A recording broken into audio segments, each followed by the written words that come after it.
Today on the Topping Show, Bud Light Super Bowl Get Ready tweet is mostly ratioed and roasted. Vivek on Ukraine funding goes viral. Trump says to forgive Bud Light. Sony buys about half of Michael Jackson's catalog. Rivian stock is downgraded and the Nissan Leaf is being recalled. All of that and much more on the Topping Show.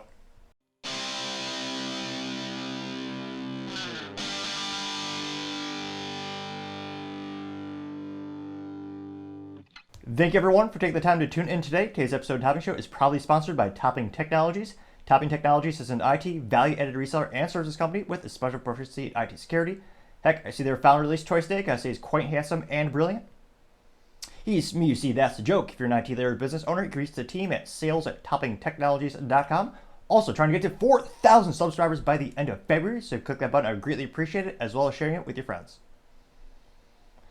Now, going on to the business part of the podcast, you have Sony to buy about half of Michael Jackson's catalog for $600 million, which is a pretty penny to say the least. Well, probably I should clarify, a vintage pretty penny, which is actually worth quite a bit. Ironically enough, it's worth more in melted down copper than actual U.S. currency, which is basically worthless thanks to the government caused inflation. Fun fact, old pennies are worth around 7 to 9 cents in raw material, whereas modern pennies, they're just made of 99.99% zinc, also known as garbage, and they're just copper plated. So just one little scratch will show you the true value or the true material of the penny, which is worthless, but nevertheless. Now, specifically, this is Sony Music Group. They're paying, again, about $600 million. That includes publishing rights and master recordings. This according to Billboard. This is cited with anonymous sources.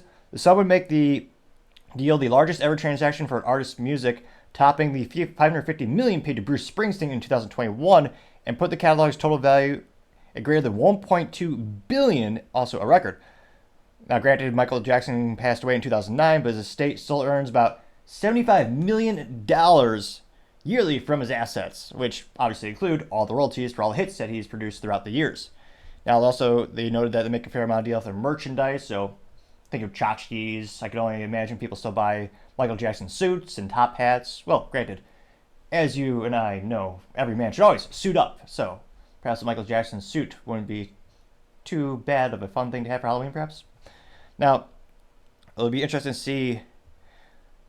I mean, Sony's catalog is already so large, and that's really the bane of the streaming war's existence, is who owns the intellectual property of all the music that we hear. There's around 3 to 4 companies that realistically own a vast majority of the most famous artists' catalogs. So people think Spotify is doing great. They are, but a lot of the money that you spend on Spotify immediately goes to places like Sony and Warner, where they've been building out those catalogs for decades.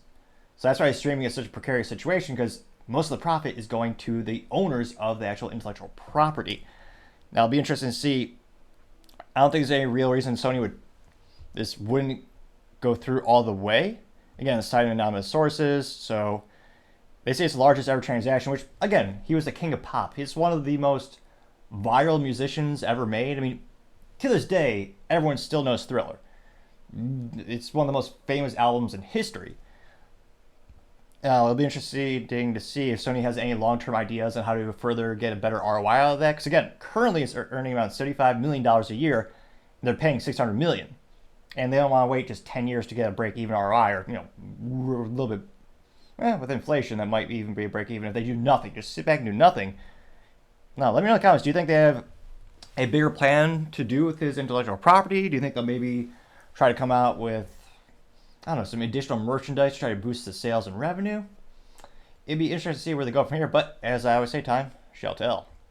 Thank you, everyone, again, for taking the time to tune in. Again, I'm trying to get to 4,000 subscribers by the end of February, so if you click that button, I greatly appreciate it. Also, sharing it with your friends, give me a thumbs up, a thumbs down, or a comment is a great way to give me some additional feedback and let me know how I can improve the show. Also, lastly, don't forget to take the time to tell your family, tell your friends, tell your coworkers, heck, tell your enemies, tell anyone and everyone. Just stay safe, fight the good fight.